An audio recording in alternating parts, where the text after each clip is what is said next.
تمہارے پروردگار نے ارشاد فرمایا ہے کہ اس کے سوا کسی کی عبادت نہ کرو اور ماں باپ کے ساتھ بھلائی کرتے رہو.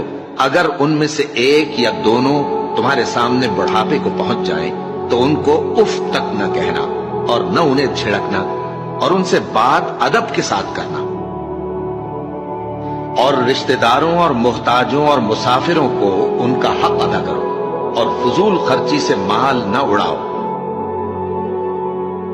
اپنی اولاد کو مفلسی کے خوف سے قتل نہ کرنا کیونکہ ان کو اور تم کو ہم ہی رزق دیتے ہیں.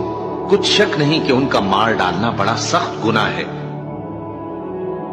اور زنا کے پاس بھی نہ جانا کہ وہ بے حیائی ہے اور بری راہ ہے. اور جس جاندار کا مارنا اللہ